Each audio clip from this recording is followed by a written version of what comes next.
Hebreos capítulo 5, versículos 11 al 14. ¿Me siguen? Vamos a leer la santa palabra de Dios. Dice así. Acerca de esto tenemos mucho que decir y difícil de explicar, por cuanto os habéis hecho tardos para oír.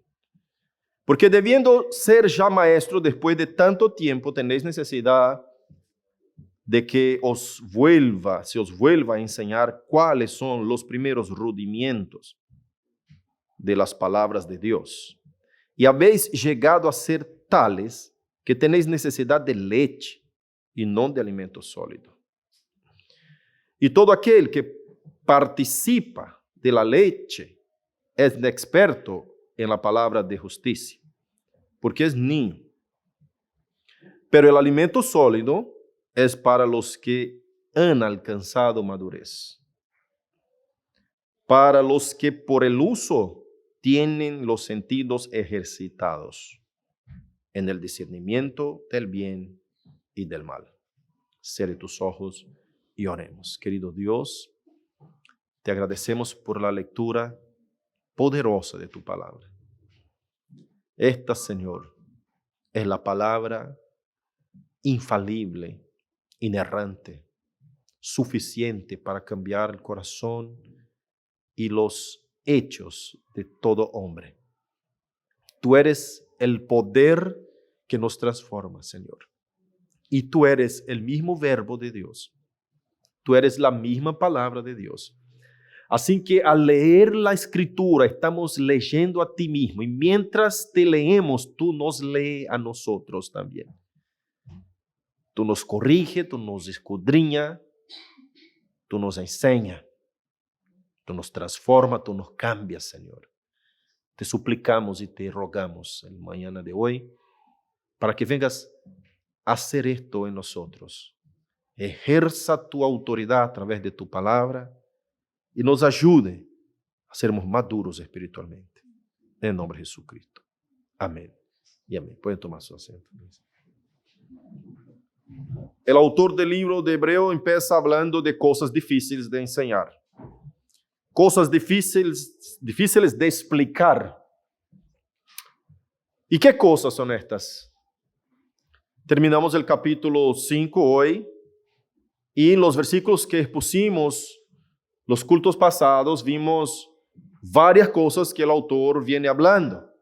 Hablando de la supremacia de Cristo, de su superioridad a los ángeles, a los hombres, a Moisés, a la ley, a todo el sistema levítico, a los sacerdotes y por ende a los sumos sacerdotes Aarón, que representaba la imagen misma, la figura y la sombra de las cosas que estaba por venir. Cuando entra en el tema de sumo sacerdocio de Jesucristo, él dice, acerca de esto, mira cómo empieza el versículo 11, acerca de esto tenemos mucho que decir. ¿Acerca de esto qué? Acerca de este asunto del sacerdocio de Cristo, de su sumo sacerdocio, de su oficio sacerdotal, de esta figura que foi presentada já em Gênesis, capítulo 14, esta figura de Melquisedec, que Jesús é sacerdote según el orden no levítica, no de la ley, no de Aarón, no del templo pasado, como el tabernáculo del pueblo de Israel, no, sino que según el orden de Melquisedec. ¿Y qué es Melquisedec? ¿De dónde saca el autor esta idea? Hay apenas 2 pasajes en el Antiguo Testamento que traen la idea de Melquisedec. Y esto vamos a estudiar en capítulo 7, que vamos a desarrollar puntito por puntito. Pero los pasajes son Génesis 14, versículo 18, y Salmo 110, versículo 4. En estos únicos pasajes del Antiguo Testamento menciona el hombre Melquisedec. Y el autor desde ahí, lleno del Espíritu Santo, empieza a desarrollar y ver como sombra una imagen que señalaba hacia Cristo. Escuche bien. Cuando llega acá, en ese versículo 11 dice, yo quisiera profundizarme un poco más acerca de esto, pero yo no estoy bien seguro que ustedes entiendan qué es Melquisedec. No estoy bien seguro que ustedes comprendan qué es imagen, qué es figura, qué es sombra de las cosas venideras. Yo tampoco, como pastor de esta iglesia, no estoy tan seguro que ustedes van a comprender si yo pusiera ahora, en ese momento, una explicación profunda acerca de lo que el autor de Hebreos explica sobre Melquisedec. ¿Y por qué, pastor? Y él viene y dice, son difíciles de explicar esas cosas. Es un alimento bastante sólido. No está en la superficie, no está a la margen de la vía. Está en su núcleo. Y tiene que zambullarse profundamente, como el que zambulla lo hondo del mar para buscar los tesoros escondidos. Hay que zambullarse, es algo difícil de explicar, porque acá hay una doctrina del ministerio de Jesucristo que muchos no conocían. Y dice, ¿y sabe por qué es difícil de explicar? Es difícil de explicar no porque el problema está con el autor, no porque yo que estoy predicando, yo que estoy exponiendo, tengo dificultades de transmitir a ustedes este tema. Eso es lo que está diciendo el autor de Hebreo. Sino que el problema está en ustedes, que son débiles en la fe, que debieras estar adultos comiendo alimentos sólidos y ustedes están todavía necesitando la leche. Mira lo que él sigue diciendo. Versículo 11. Por cuanto, escuche, tengo muchas cosas por explicar, pero es difícil por cuanto. Este por cuanto es lo mismo que decir por qué. A causa de. ¿A causa de qué es difícil? A causa de que os habéis hecho tardos para oír. Ustedes escuchan, pero es como entra por un oído y sale por el otro. Escuchan, pero no aplican. Y lo que Pablo dijo en 1 Corintios capítulo 3, son creyentes carnales. Ya deberían estar enseñando y todavía están en los rudimentos de la fe. No sabe siquiera de las cosas básicas de la doctrina. Ese es el reto que está dando el apóstol a esta iglesia de Hebreos. Es fuerte esto, hermanos. Pero ustedes se acuerdan cuando yo empecé a explicar y exponer la epístola de Hebreos, la segunda prédica, yo hablé acerca de una amonestación que el autor hace en toda la epístola, acerca de la desobediencia y de la práctica de la obediencia, acerca de la incredulidad y de los que creyeron, de los que escucharon la palabra pero no vinieron acompañados de fe. ¿Se acuerda que explicamos esto? Que todos escuchamos la misma palabra, la misma prédica, la misma enseñanza, pero algunos creyeron y para otros no vinieron acompañados de fe. Por eso no entraron en el reposo del Señor que el autor venía mostrando como una figura, como una sombra de la entrada en el reposo celestial que es Cristo Jesús. Quizá no me esté explicando bien acerca de lo que es sombra, de lo que es figura, de lo que es tipo. Y yo te voy a explicar ahora que nunca más te voy a olvidar. Cuando hablamos de una sombra, de cosas venideras, es como decir que es como poner mi mano frente a una luz, ¿cierto? Y esta luz va a reflejar en esta pared la sombra de mi mano. Yo no veo la mano, pero veo la sombra. Yo estoy convicto que existe una mano por de frente, por una luz por de atrás, y tiene una mano que está por de frente de la luz que refleja su imagen en la pared. No veo la mano. Yo sé que la sombra no es la imagen misma, completa, con todos sus detalles de la imagen perfecta, pero sé que refleja la sombra de una cosa que no puedo ver ahora, pero veo su reflejo. Yo sé que existe. Es como usted pasa en un bosque y ve la huella de un pájaro. Usted tiene plena convicción que un pájaro anduvo por ahí porque dejó la huella, pero usted no ve al pájaro. Así trabajan los biólogos cuando van a buscar un animal en la selva, dice, y por la huella dicen cuántos minutos, cuántas horas estuvo el animal ahí. Es impresionante cómo trabajan ellos. Entonces ya explicaba eso Platón, cuando hablaba del mundo de las ideas, de la sombra, que son la verdad, la cosa verdadera que no está mostrada, sino que la sombra está mostrada de cosas más fuertes, más reales de lo que es lo que vemos. Y ahí tiene el mito de la cueva, que los que estudian derecho, todos son obligados a estudiar este tema de Platón. No es que la teología es platonista, como algunos suelen decir. No, es Platón que es teólogo. Digamos así. Se usó de la teología en ese sentido.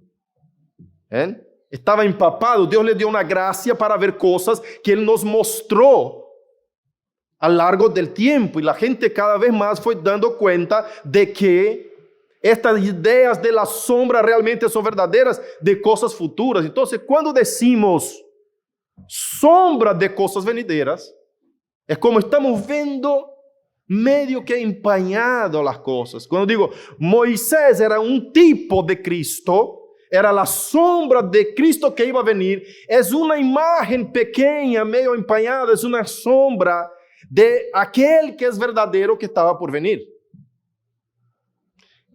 Que la luz tiraba hacia él y llevaba la imagen, es decir, una imagen empañada, un poco borrosa, pero una sombra con los rasgos que definían lo venidero, lo que era real, lo que era verdadero. Cuando hablamos de tipología, cuando hablamos de sombra, de imagen, estamos hablando de eso. Segundo ejemplo, para que usted comprenda y nunca más te olvide, es como diseñar un plano de una casa. La casa va a ser edificada según el plano, pero la casa todavía no existe en el mundo real, sino que existe en el mundo del diseño, del plano, de las ideas. Y este mundo de las ideas ya existe la casa. Lo único que falta es la provisión y la providencia. ¿Qué es la provisión? Es tener todos los recursos necesarios para que la casa sea edificada. Pero el plano ya existe. ¿Qué casa? La que ya existe en el mundo del diseño, de las ideas, del plano. ¿Y qué es la providencia? Es mirar hacia el plano, tomar los recursos de la providencia, ¿cierto? De la provisión, perdón, y poner estos recursos y estas ideas en orden en tiempo, en el tiempo. Cada cosa en su lugar y cada cosa a su tiempo. Nadie va a poner el techo antes de poner el piso. Eso es la providencia de Dios. Entonces Dios planifica, provee y providencia. Cuando Dios creó a Adán y Eva, ya había provisto todos los alimentos necesarios y el habitáculo para que ellos pudieran estar.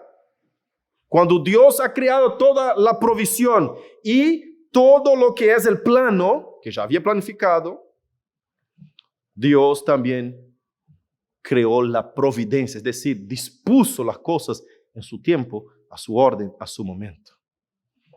Por esa causa decimos que ya nosotros fuimos salvados, pero no llegó el tiempo todavía de nuestra glorificación.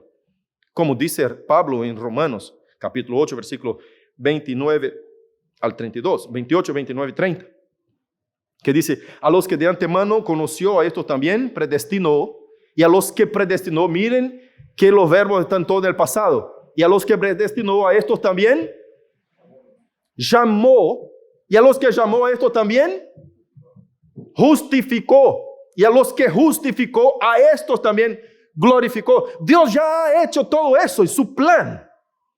Pero la providencia de Dios está poniendo cada cosa en su orden, cada cosa en su tiempo y en cada cosa en su lugar. Hay personas que todavía están en la calle, están en el pecado, están en las tinieblas, que fueron vistas por Dios, predestinadas por Dios, pero no llegó el tiempo de su llamamiento. Cuando le prediquemos el Evangelio, llegó su tiempo del llamamiento. Y cuando ellas escuchan el Evangelio, van a escuchar la voz interna del Espíritu Santo diciendo, vení, sos mi hijo. Por eso el llamado a la gracia es irresistible. Y uno no puede resistir a esta llamada interna. Puede sí rechazar el llamamiento externo, que es la predicación del Evangelio, que es dado a todo el mundo. Pero ese llamamiento interno que es irrefutable, usted no puede resistirlo, que cuando entra en tu corazón, usted llora, usted cree en él y usted cambia su forma de vivir, es irresistible.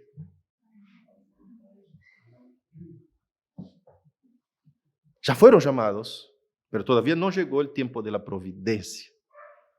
Dios es que provee recursos, que providencia poner las cosas en su orden.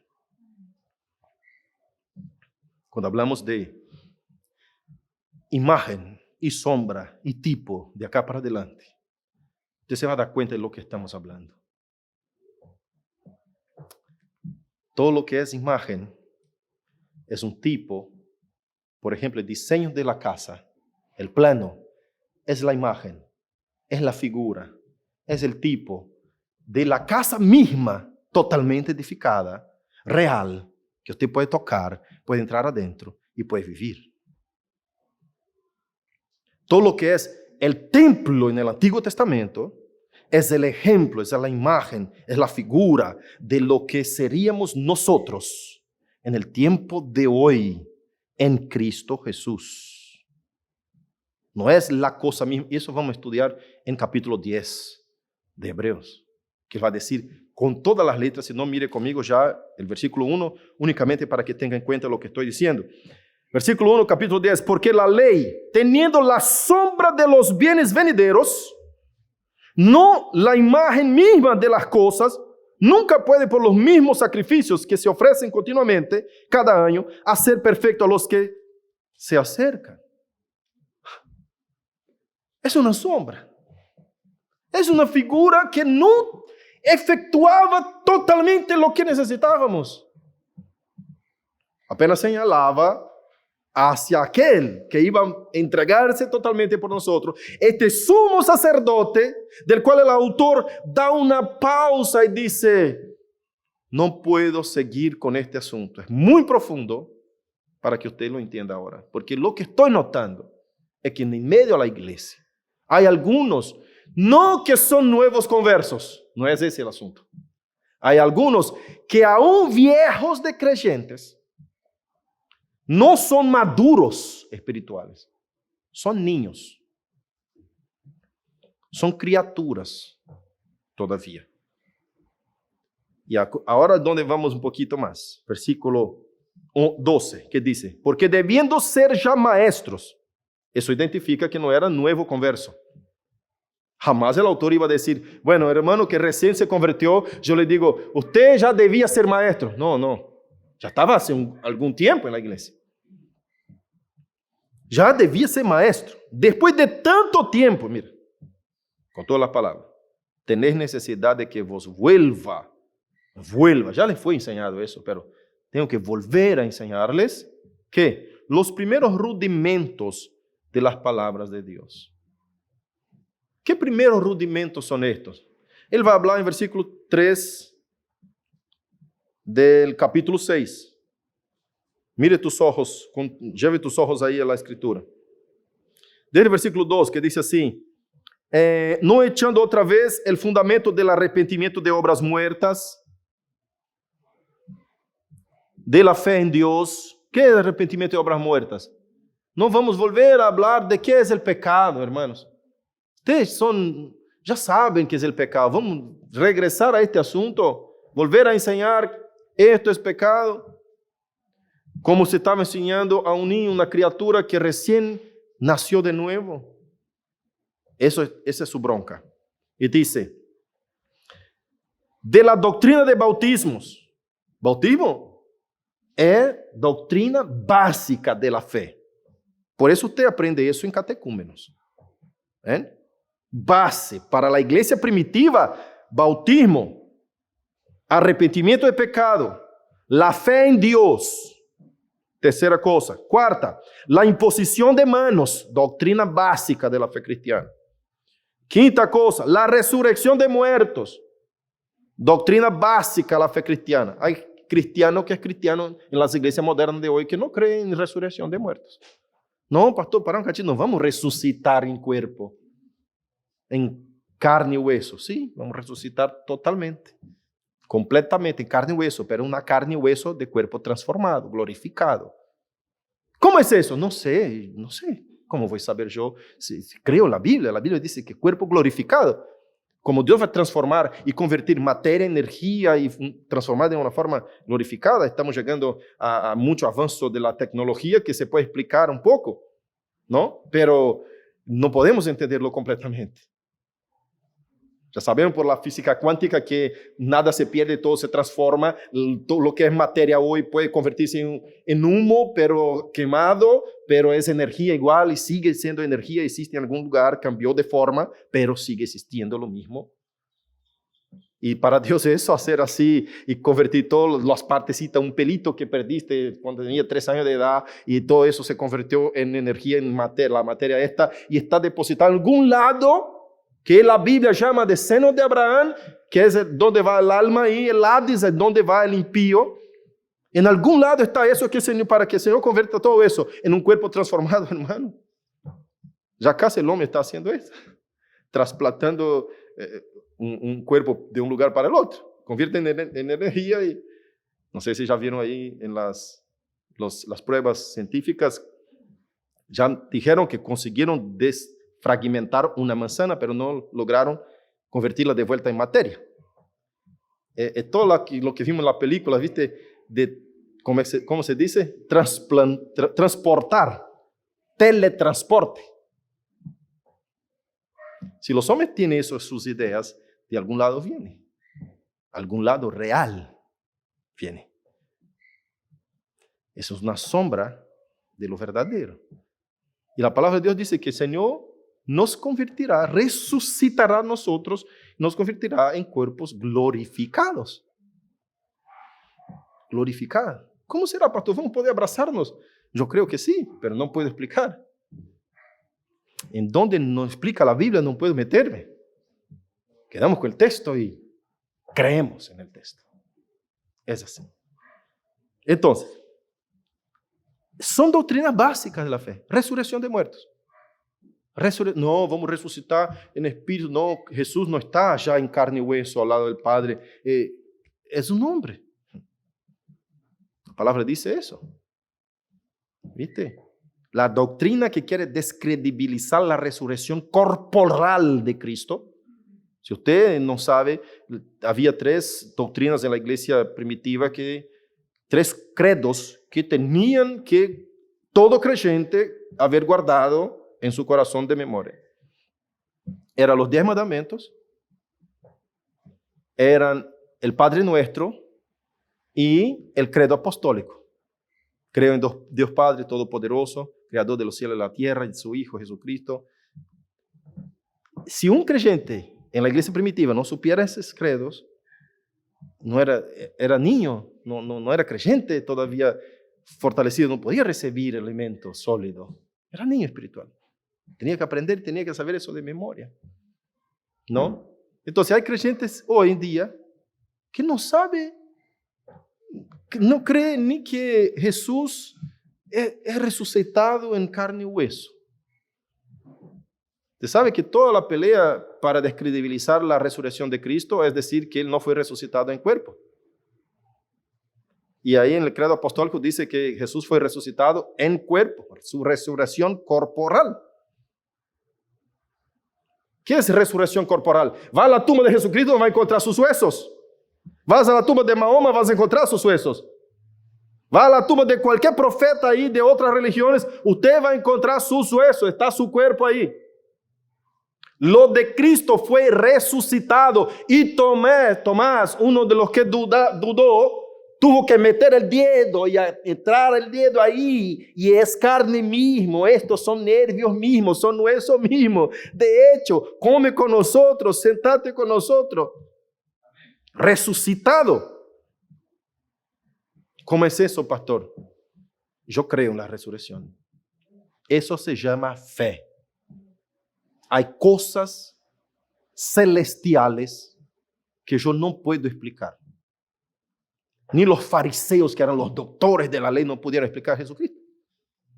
Cuando le hicieron una pregunta, Jesús le pregunta acerca del bautismo de Juan. Y dice, ¿bautismo de Juan es de Dios o no? Ellos temieron responder porque todos creían que Juan era Juan Bautista, era un profeta, y otros no creían. Entonces, callaron. Y Jesús les dice, bueno, si ustedes no me pueden responder las cosas naturales, ¿cómo van a entender las espirituales? Maestros de la ley, doctores.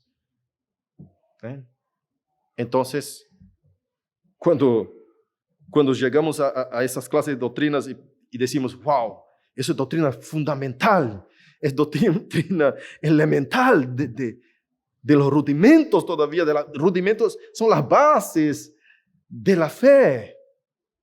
De esas clases de doctrina está hablando el apóstol. Y sigue diciendo, resurrección de muertos y del juicio eterno. El juicio eterno es una doctrina base del evangelio. Base. Yo te aseguro que si usted es creyente y se convirtió hace pocos años en estas iglesias modernas, nunca ha escuchado hablar de la doctrina del juicio eterno. Nunca. Yo te aseguro, nunca. Porque no se predica esa doctrina hoy en día. El doctrina de juicio eterno significa decir que habrá un gran tribunal, como dice Apocalipsis 20, versículo 11 adelante. Y vi un gran trono blanco y el que estaba sentado sobre él, de cuya presencia huyeron cielo y tierra, y no se halló lugar para ellos. Y fueron llevados al gran trono de Dios todos los muertos. Y llamó el Señor del Hades los muertos que ahí habían, del mar los muertos que ahí estaban. Y de la muerte, que está ahí personificada, los muertos que en ella habían. Y todos fueron juzgados según sus obras. La doctrina del juicio eterno.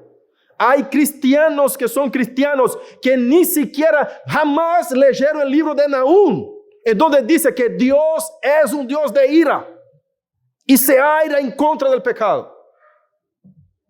Y está para echarlos a la destrucción. Lea Nahum. Si usted sabe que existe ese libro en la Biblia. Nahum. ¿No es cierto? Entonces, no conocen doctrina de juicio eterno. Dios va a echar a algunos en el infierno. Yo me sorprendí cuando dice a una hermana, el Señor es ira. Y ella se espantó. Yo me sorprendí con el espanto de ella. No, Dios es amor. Sí, Dios es amor, pero tiene dos facetas. El amor tiene que caminar junto con la ira. No hay manera. El que ama la verdad tiene que airarse con la mentira. No tiene como amar la verdad y la mentira a la vez. El que ama la justicia tiene que airarse contra la injusticia. No tiene como amar los dos a la vez. No hay manera. Si Dios es amor, tiene que ser ira en la otra faceta. Porque Él es santo, tiene que odiar el pecado. No puede amar la santidad y el pecado a la vez. El amor y el aborrecimiento y el odio caminan juntos. El amor y la ira no se separan. Caminan juntos. Porque con la misma intensidad con que amas una cosa, tenés que odiar la opuesta. Con la misma intensidad. Es automático. Por esa razón Dios se aira en contra del pecado. y el pecador que no se arrepiente va al infierno. La hermana se espantó. Dijo, no, ese Dios no existe. Entonces no es el Dios de la Biblia. No, mi Dios es Dios de amor. El mío también, pero también es ira. No, el mío no es ira, no va a echar nadie al infierno. Al final todos serán salvados, porque Dios es misericordia. Entonces Dios, siendo misericordioso, va a cumplir con injusticia, echando en la misma bolsa todos los ladrones, asesinos, y tanto como aquellos que entregaronse a Cristo y se esforzaron para ser santos y se alejaron del pecado y estuvieron peleando toda la vida en contra de sus deseos. ¿Es así? Si llega una policía ahora en tu habitación, en tu casa, y te mete, y te echa mano y pone tú en el auto y te le lleva ahí al cárcel en donde están los violadores, los asesinos, y te mete en la misma celda como de jaula, celda, te meten ahí. ¿Está justo? ¿Está todo bien? No pasa nada, está bien, porque así es, la justicia no necesita cumplir. El impío, el malvado y el justo pueden estar en el mismo lugar. ¿Es cierto eso? ¿Tiene alguna noción de justicia, de senso común? No. Si nosotros tenemos esa idea de justicia, de un senso común de lo que es cierto, lo que no es, ¿te parece que esto no viene de Dios mismo? ¿A ti te parece que Dios será injusto? El Dios de la Biblia es un Dios que ama la justicia y odia la injusticia. Ama la verdad y odia a la mentira. Ama la santidad y odia al pecado. Ese es el Dios de la Biblia. No te engañes. El pecador que ama el pecado odia a Dios. Aborrece a Dios. La palabra de Dios dice, cuando ustedes se constituyen amigos del mundo, ustedes se constituyen enemigos de Dios. Enemigos. ¿Sabe qué es un enemigo? Bueno. Vamos a cortar acá el paréntesis y vamos a regresar al texto.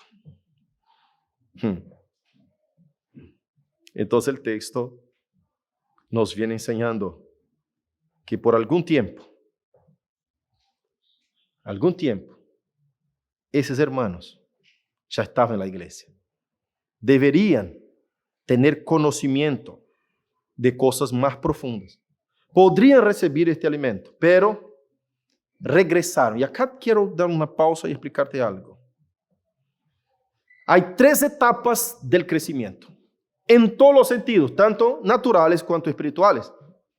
Hay la etapa de niñez, la etapa de la adolescencia, y que se mezcla con la juventud, y la etapa de la madurez, de ser adulto. Esas son 3 etapas. El niño sabe todas las preguntas, ¿no es cierto? Es una etapa de dependencia. Necesita la leche, si está saludable, quiere la leche por todo de la mamá. Y es hambriento de la leche. No hay horario para el niño. Por la madrugada llora por la leche. A las 5 de la mañana llora por la leche. A las 10 de la noche llora por la leche. Si está ocupada, si no está disponible, si no está la madre, si no está, el niño va a llorar por la leche. Es desesperado por la leche. Así debe ser un niño espiritual, nacido de nuevo. Desesperación por la leche espiritual, como dice 1 de Pedro.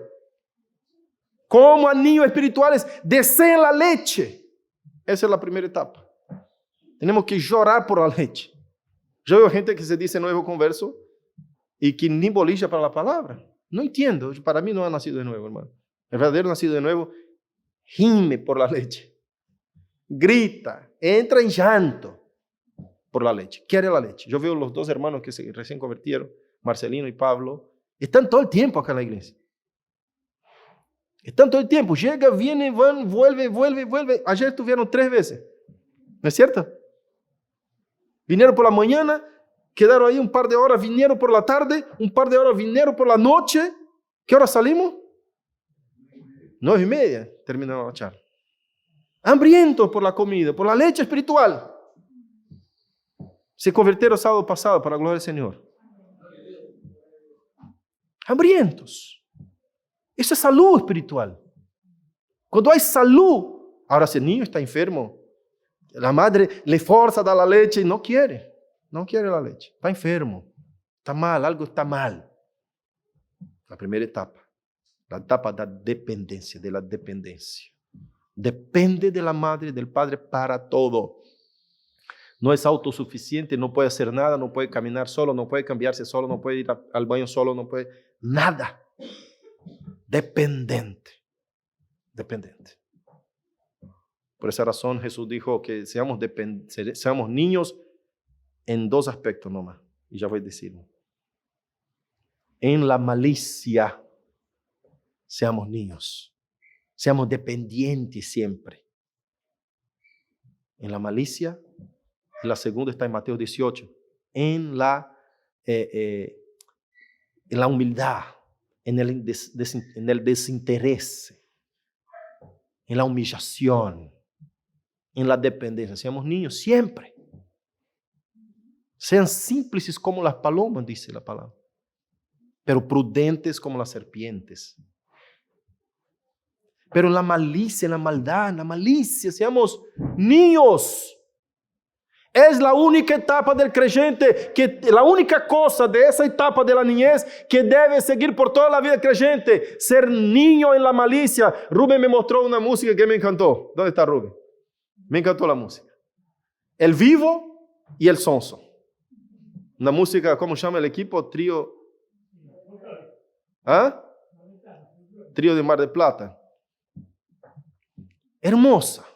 Porque dice yo, el vivo es aquel que quiere siempre sacar ventaja. Y el sonso es aquel que es como tirado para atrás, ¿no? En el sentido de, saqué ventaja de este. El sonso es el que no quiere sacar ventaja de la gente.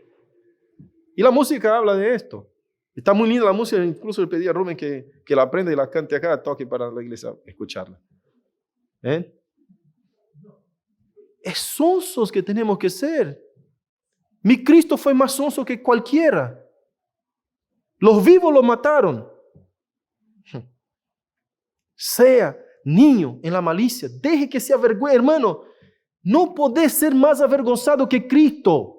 ¿Sabe cuándo tú puedes ser más avergonzado que Cristo? Cuando todos tus enemigos sacaren tu ropa, te hacen caminar desnudo por la plaza, llevando una cruz de madera en tu espalda, siendo lastimado, herido, dejando un camino de sangre, porque tenía una corona de espina en su cabeza y si lo golpearon, obviamente que estaba ya cubierto de sangre.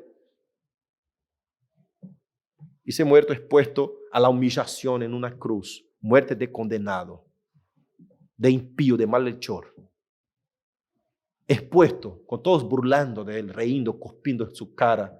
¿Ya fuiste humillado a esa semejanza? Hasta ahí, si usted llegase, aún era poco, porque estaba justo copiando la imagen de tu Señor. Pero no llegamos ahí, hermano. ¿Sabe qué? ¿Sabe por qué? Por causa de esas palabras acá del texto de 1 Corintios 3. Porque cuando nos pisa el callo, no soportamos, ya estamos golpeando a la gente. Ya estamos airados nosotros. Ya estamos buscando venganza. Ya estamos queriendo patear, pelear. ¿Qué clase de creyente carnal que estamos siendo? Lo que Pablo dijo en 1 Corintios 3, que hemos leído en el inicio de la liturgia. Yo repito a leer, cuando él dice así: de manera que yo, hermanos, no pude hablaros como a espirituales, sino como carnales, como a niños en Cristo. Os di a beber leche, no vianda, porque aún no eras capaces, ni sois capaces todavía, porque aún sois carnales. Yo estudiando en mi maestría algunas tesis, algunos textos bastante profundos acerca de este texto aquí, y algunos autores dicen que, bueno, no existe creyente carnal. No existe creyente carnal. es que ese nombre, es que creyente carnal no es nuevo convertido, no es creyente. La verdad, aquel que es carnal no es creyente. Ese creyente carnal que Pablo menciona no se convirtió. Está peleando por cosas pequeñas. Está peleando por cosas que todavía no ha entendido. Porque aún sois carnales, pues habiendo entre vosotros celos, contienda y disensiones, no sois carnales y andáis como hombres. Hay otro texto que dice Pablo, solo de haber entre vosotros disensiones. Alguien le escribió preguntando, Pablo, alguien quiere la herencia esta y yo no quiero dar, es mía esa propiedad, estamos en disensión, en un problema. Más o menos por ahí andaba la discusión. ¿Qué debemos hacer? ¿De quién le pertenece el bien? ¿De quién pertenece la propiedad? Pablo le da un palazo. Dice, solo de haber contienda entre ustedes ya es vergonzoso para el evangelio. ¿Por qué ustedes no sufren el agravio? ¿Por qué no pierden por amor a Cristo? ¿Qué son las cosas? Eso es lo que dice Pablo, así como contesta. Yo sé que es difícil para que la gente entienda, aún más en la cultura que tenemos acá en Argentina, en donde la gente, hasta los creyentes, busca sacar ventaja de los demás. Yo no puedo entender esto, hermanos.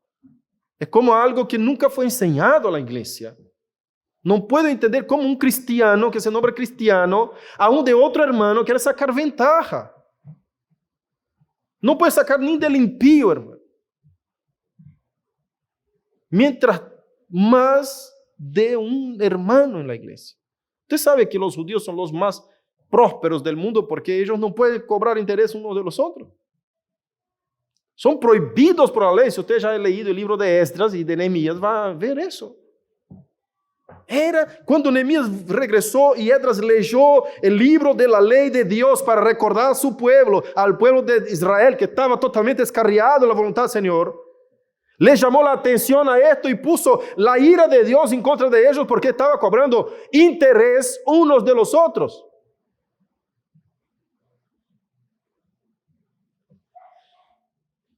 Pero el evangelio de Cristo va más allá que esto. No es solo interés que no podemos cobrar, sino que también debemos regalar, ofrendar, sufrir el agravio si hay una contienda. Que saque ventaja, déjalo. Hermano, no le va a servir de nada aquel que piensa sacar ventaja de alguien. Le sirve por pura pérdida, dice la palabra de Dios. Así que no busque usted la venganza, ya la venganza de él está garantizada, porque el Señor vengará de los enemigos del pueblo de Dios. Ya el salmista David hablaba eso en sus salmos, recordando de toda la ira de Dios en contra de aquellos que están contra de Dios y de su pueblo. Porque levantarse en contra del pueblo de Dios es levantarse en contra de Dios mismo. Entonces, iglesia, esa gente acá no tenía conocimiento de las cosas bases de la fe. Eran niños. Estaban en la primera etapa. La verdad, deberían estar adultos, pero aún eran niños en la doctrina. Escuche eso. Segunda etapa. La etapa de la adolescencia, juventud, es la etapa de la independencia. Si un niño sabe todas las preguntas del mundo, un adolescente sabe todas las respuestas. No, ya sé, no, yo no necesito eso. No, ya está, ya, no, yo sé, vos sos vieja, no sabe nada. No, ¿es así o no? No, vos sos de otro tiempo, de otra época, no sabe, yo sé todo, yo sabe todo los adolescentes. Sabe todas las respuestas. Es la época que se siente independizado, que piensa ser independiente. Ya no necesito a mi papá, no necesito a mi mamá, no necesito... Es una etapa de la vida. No está, digamos así, no es que una es más mala que la otra. Son etapas que se atravesan. Y con esas topadas, digamos así, golpeadas en el poste, es que va desarrollando otra clase de madurez de crecimiento. Hasta llegar a la madurez. Con ese pensar ser independiente, va a romper la cara muchas veces con el poste y por ahí. ¡Pua! Estaba cierto mi papá cuando dijo. Estaba cierto mi mamá cuando dijo. Y vamos golpeando la cara. Podemos llegar despedazados, desfigurados, así de toda manera, pero maduramos, ¿no? Decía el creador de la luz eléctrica, de la lámpara, ¿cómo se llama? Thomas Edison. La única manera de no acertar es no equivocarse. Si no intenta, no va nunca a equivocarse. Hay que intentar y equivocarse varias veces para poder acertar. ¿No es cierto? Entonces, el intento de esa etapa es lo que hace yendo a la madurez. Ahora, hay gente que no sale nunca de esa etapa. Como hay gente que no sale nunca de la etapa de la niñez. Hasta llegar a la fase adulta, que es la madurez. Y la madurez no significa tiempo, viejez, edad. No. Significa poner por obras, por práctica, todo lo que fue aprendido en la niñez y en el desarrollo de la juventud y adolescencia. Si no, nunca me pongo maduro. Hay personas viejas que son niñas. Niñas, digo, en la vida común. No estoy hablando ni en la área espiritual. En la vida natural. Son niños, son criaturas. Se pone celosas, se pone, como se dice, caprichosas. Y se sienta, se pone ahí. ¿Viste? Es un padre de familia, tiene que retar a su hijo, qué sé yo, pedir perdón, corregir. Y se enoja y ya entra en la habitación y chao. Anda, hijito, nene. Eres nene todavía. Tiene que la mujer, la esposa, por favor, vení, anda, cata la lechita, toma. Hay muchos, ¿sí o no? ¿Estoy hablando alguna mentira, no? Es verdad. Y hay gente también que sigue adolescente toda la vida. Anda, hermano, vamos a aprender. No, eso ya lo sé todo. Leyó una línea de Platón y dice, ya conozco toda la idea de Platón, todo eso, no me venga a enseñar, yo ya conozco. ¿Cuántas veces encontramos personas que saben todo? No son enseñables, no pueden aprender, no pueden crecer, no salen de esta etapa, está todo tiempo sabiéndolo todo. ¿No es cierto? No crecen. Y hermanos, el que no crece espiritualmente o emocionalmente o físicamente, lo que pasa es, la tendencia es regresar hacia atrás. Ojalá si se estagnara, no se estagna. Hay muchos que se estagnan, pero otros no. Regresa hacia atrás. Regresa hacia atrás. Y la vida espiritual es igual. Regresa hacia atrás. Además de no hacer lo que aprendió, no practicar, se olvida. Se olvida.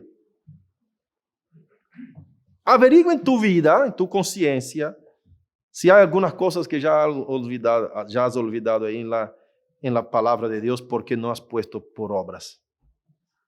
¿No es cierto? Sí, hermanos. Por eso necesitamos a cada día estarmos más y más siendo enseñados por la palabra de Dios para estarmos recordando y para estarmos poniendo por obra. Y cuando leímos de vuelta la palabra decimos, wow, eso parece que no había nunca entendido esto. O decimos, wow, parece que me había olvidado que la Biblia dice esto. Señor, perdóname, enséñame, Señor. Es así la vida cristiana. Entonces la madurez espiritual, ¿qué significa? Significa que usted se convirtió, pasó por la parte de la niñez, deseaste con hambre la leche espiritual, te alimentaste de la leche, pasaste a la segunda etapa, golpeaste la cara, pastor, no me hace falta enseñar eso, pastor, ya lo sé. Así, ya fui así también, hermanos. No, pastor, para que eso ya estudié también. Y bueno, el pastor me viene a enseñar, no, es la adolescencia espiritual. Entonces golpeamos la cara y disputamos y después vimos, No es que regresé al punto que decía el pastor, está ahí, es verdad, ¿no es cierto? Y vamos rompiendo la cara y aprendiendo. Y después, cuando llegamos a la madurez, es cuando somos interdependientes. No somos dependientes, independientes, sino que somos interdependientes. Tenemos la conciencia que dependemos unos de los otros. Yo puedo ayudarte, pero también necesito tu ayuda. Yo puedo cooperar contigo, pero hermano, también yo necesito. Yo puedo enseñarte, pero también puedo aprender contigo.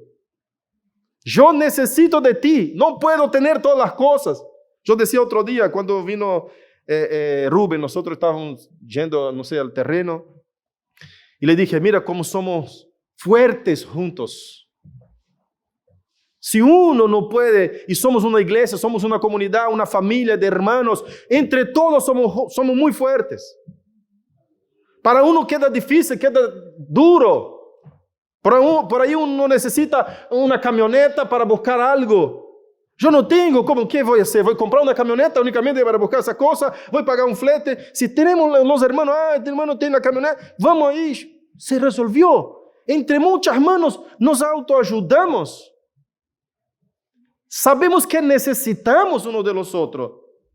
No te sienta autosuficiente, porque esto es el pecado del diablo mismo. Pensó que él era la fuente de todo poder que emanaba de él. Y la fuente de todo poder que emana de cualquiera de nosotros viene de Dios mismo. De él somos eternos dependientes. Pero entre nosotros somos interdependientes. Esa es la etapa de madurez espiritual. Sea maduro espiritual. Esté preparado para recibir alimento sólido. Sepa que usted necesita uno del otro. Cada uno de nosotros necesitamos uno de los otros. Necesitamos. No podemos hacer todo, hermanos. Yo necesito de un médico, yo necesito de una niñera, yo necesito de un profesor, yo necesito, no sé, de un abogado. Yo no puedo recibirme de abogado, de contador, de pastor, de todo eso, de economista, de qué sé yo. Y hacerme capo en todas las áreas y bueno, soy autosuficiente, necesito eso, yo mismo lo hago. Por más que intentemos, por más que tengamos dones, gracias a Dios, Señor me dio dones para poder comprender muchas cosas, pero hermanos, por más que tenga capacidad de hacer cosas, yo tengo la conciencia plena de que aunque yo supiera todo, no tengo tiempo de hacer todo. No me llega el tiempo. Soy limitado. ¿Me explico? Poner un genio. Ponele Thomas Edison, Einstein. Sabían de todo un poco. Y mucho, y bien. ¿No? De ciencia, de matemática, de economía, de artes, de todo sabía esa gente. Lea acerca de ellos, va a ver. Y hacían con excelencia. Pero el tiempo no te deja actuar en todo. Hay un momento que va a decir, mira, yo soy científico también, pero no puedo hacer eso. ¿Usted me puede hacer mientras yo hago esta obra? Eso sí. Por más que sepamos todo, no vamos a lograr hacer todo. Somos interdependientes. Tenemos que tener esa conciencia. Esa es la etapa de madurez. Madurez espiritual. Y en esta etapa podemos profundizar nuestro conocimiento. Cosas más profundas, en lo que dice el autor de Hebreo. Acá, todavía ellos no podían. Y les reta fuerte. Y el versículo que sigue dice así, aún el versículo 12, terminando ahí. Y habéis llegado a ser tales, mira qué cosa, ¿eh? ¿Tales en qué sentido? Tales en tardos de oído. Llegáis a ser tales que tenéis necesidad de leche. Es decir, ustedes no solo pararon de crecer, ustedes regresaron hacia atrás. Tengo que enseñar de vuelta lo que ya hemos enseñado. El que deja de crecer sufre de una anomalía, de una patología. Tengo un amigo en Brasil que tiene una nena, se llama Manuela, quizás me esté mirando por los medios. Y la nena sufre una patología de crecimiento.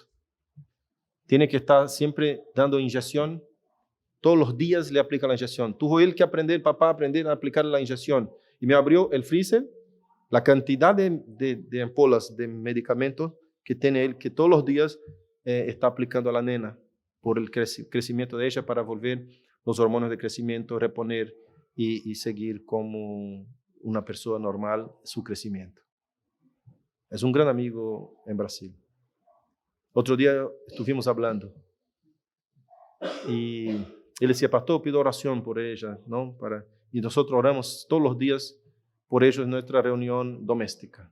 Y quiero pedir oración a la iglesia también por esa criatura que tiene esa patología y mucha medicina, mucho medicamento en su organismo para reponer los hormonas de crecimiento. Entonces, el que no crece sufre de una patología. Lo espiritual es igual. Está enfermo. Si usted dejó de crecer, estás enfermo. Mayormente no para su crecimiento únicamente. Ojalá se parase ahí, pero regresa hacia atrás. Se olvida de lo que aprendió. No actúa con lo que aprendió. Y finalizando, versículo 13, dice, y todo aquel que participa de la leche es inexperto en la palabra. En la palabra de justicia, porque es niño. Eso ya explicamos.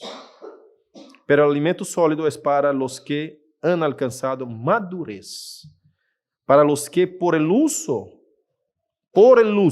tiene los sentidos ejercitados. ¿Sabe qué es tener los sentidos ejercitados? ¿Sabe cómo es esa palabra? Esa palabra en hebreo es la palabra que origina la palabra gimnasia. Tiene ejercitados los sentidos, practica, actúa diariamente como una gimnasia, en griego, perdón, no hebreo, en griego. Original es una gimnasia. Practica, actúa diariamente. Hace gimnasia de sus sentidos de conocimiento de la palabra de Dios. En ese aspecto. Y cuando lo tiene, sabe discernir entre el bien y entre el mal. Entre el bien y el mal. ¿Usted sabe la importancia de eso? ¿Saber discernir entre el bien y el mal? No únicamente saber lo que es bueno, sino que saber también lo que es malo. ¿No es cierto? A veces hay gente que se dedica en identificar únicamente lo que es bueno. Pero a veces lo malo se reviste de bueno. Dice la palabra de Dios que el diablo se viste de ángel de luz. ¿No es cierto? Entonces a veces queda difícil identificar. Tienes que saber identificar lo malo también. Y saber diferenciar entre el bien y el mal. ¿Qué mal vivimos hoy en el mundo? La gente dice, no, la filosofía de decir, no existe ni bien ni malo. Todo es relativo, no existe ni feo ni lindo. No existe pequeño ni grande, todo es relativo. Vivimos en tiempo de relativismo, ¿no? Yo te digo una cosa, la verdad no es relativa. La verdad no existe verdad relativa.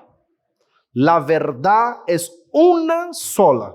Aunque usted crea de una forma y otro crea de otro, la verdad está allá, intacta. Nadie la cambia porque cree de forma diferente. La verdad es única. No es relativa. Amén. Que Dios nos ayude. ¿Nos ayude a qué, pastor? ¿Cómo aplicamos eso en nuestra vida? Nos ayude a actuar con todo lo que aprendimos en la palabra de Dios. Nos ayude a sermos fieles, oyentes de la palabra y actuantes. ¿Qué es lo que hace una persona seguir en su niñez espiritual? no practicar lo que aprende de la palabra de Dios, no actuar con lo que aprende de la palabra de Dios. Ayer estábamos hablando con el hermano acerca de gente que va a la iglesia, salta, habla en lengua, grita, corre, hace trencito, todo. Se alegra, se anima, llora, pero cuando sale de la iglesia, patea a la esposa, sigue con las mentiras, sigue con el engaño. No hubo palabra de doctrina. No aprendió cómo ser creyente. Sigue en la misma y se dice creyente, avergonzando el nombre de los fieles. Es una vergüenza para el evangelio. Una persona que se dice espiritual porque saltó, gritó, lloró, habló en lenguas, pero no actúa con nada de lo que la palabra de Dios enseña. Es el primero a sacar ventaja cuando tiene la oportunidad. Es el primero a decir, soy un vivo, nadie me pasa para atrás. No aprendió el camino de la humillación, el camino de Cristo. No pone por obras lo que la palabra ha enseñado. Es un niño, es un niño. Usted da algo para que el niño se entretenga, y él se entretiene, queda contento, se emociona. Pero usted dice, en el segundo siguiente está ahí peleando con el hermanito. Te dice, pará, no te enseñé que no puedes pelear. No, pero me sacó la bolita. No quiero saber tu justificativa, no hay explicación. Anda a obedecer lo que te dije, no peleé. Él me golpeó la cara. Deja que golpee tu cara tu hermano. Es chiquito, más chiquito que vos, ¿sabes? Que no entiende, es niño. ¿No? Pero es así. A veces pensamos que ya somos espirituales, ¿no? Porque sentimos un arrepío, sentimos una cosa diferente en la reunión. Y pensamos ser llenos del Espíritu Santo. Yo decía al hermano, ser lleno del Espíritu Santo es tener un carácter transformado, cambiado. Es reflejar como una sombra a la imagen misma de Cristo. Deja que la luz de Dios te traspase, que transforme tu manera de actuar. Eso es ser un creyente de verdad. Esto es ser maduro espiritualmente. Que burlen de nosotros, que rían de nosotros. Dice la palabra de Dios que el Señor se reirá de ellos. En aquel día yo me reiré de su desgracia, dice el Señor Jehová. ¿Qué día es ese, pastor? Día de juicio. No busque la venganza y dé lugar a la ira de Dios, dice la palabra del Señor. Porque Dios es el vengador de todas las cosas. Vengará la sangre de los justos.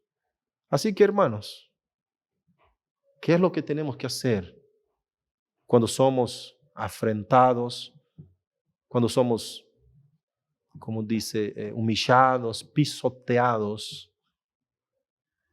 Debemos honrar a nuestro Señor, obedecer a su palabra, caminar la segunda milla, entregar la túnica y dar la otra mejilla. Eso es lo que tenemos que hacer como creyentes. Es fácil, pastor, y la sangre te va a hervir en el momento. Uno te golpea, uno te hace enojar. Ay, Señor. Ora, hermano, ora, acuérdese de la palabra y practique. Va a hervir la sangre, usted dice, Señor, y se acuerda de la palabra, Señor, ¿no? Ten misericordia, Señor. Dame tu gracia, dame tu paciencia, dame tu gracia, dame tu gracia. Y vas a lograr, hermano. Y cada vez va a hacerse menos difícil. Porque usted está siendo ejercitado en sus sentidos de la palabra, conocimiento de la palabra. Cada vez, las primeras veces va a ser más difíciles. Pero la segunda, la tercera, ya te va haciendo fácil. Van a reír de vos, van a burlar de ti, van a hacer lo que quieran. Y la gente va a impresionar y decir, vos no vas a hacer, no, ya estoy acostumbrado, hermano, eso así. Soy siervo de Dios. Y la gente va a notar la diferencia entre vos y otro, porque este también va a la iglesia, pero vos tenés algo diferente. Vos no actuás como actúa ese. Va a ser notado, hermano. ¿Por quê? Porque hay pocas personas así. Hay pocas personas que realmente obedecen la palabra de Dios. Por esa razón hay muchos niños espirituales. Hay muchos adolescentes espirituales. Hay pocos maduros espiritualmente.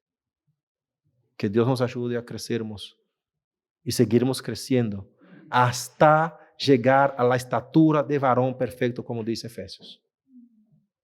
Crecer hasta llegar a la estatura de varón perfecto. Mira cómo hace la comparación. En estatura, en crecimiento. Aún no llegamos. Cada día tenemos que crecer un poquito más. Cada día un poquito más. Hasta llegar a la estatura de varón perfecto. Es alta la estatura. Pero vamos a llegar ahí. En nombre de Jesús. Amén. Peleando con nuestros adentros. Luchando en contra de nosotros mismos. Y siendo obedientes a la palabra de Dios. No de este grupo. Que el autor de Hebreos, acá en capítulo 6, que vamos a estudiar la próxima prédica, va a decir, ya estoy harto de usted, me cansé de enseñarles las cosas básicas, no voy a enseñar más. No de este grupo, sino que del otro. Cuando él termina de decir y dice, pero a ustedes vamos a hablar de cosas más elevadas. Qué cosa linda, ¿no? Es hermoso. Vamos a estudiar eso la semana siguiente, domingo que viene. En el nombre de Jesús. Que Dios nos ayude, vamos a orar. Párese, por favor, y oremos.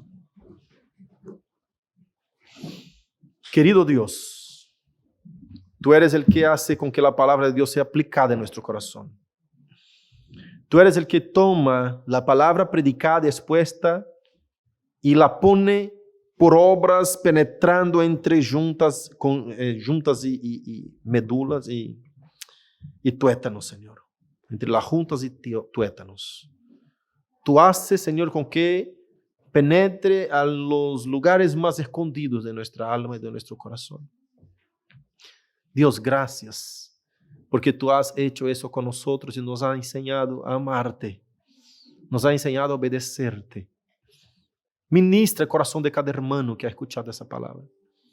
Ministre sus corazones, Señor, que salgan de acá animados a ser realmente reflejo de tu gloria, de tu carácter, a ser en sombra de tu poder, Señor, en esta tierra. Oh Dios, como aquel que refleja a Cristo en este mundo. Gracias por tu amor, gracias por tu misericordia. En nombre de Jesús. Amén. Amén. Que Dios nos ayude.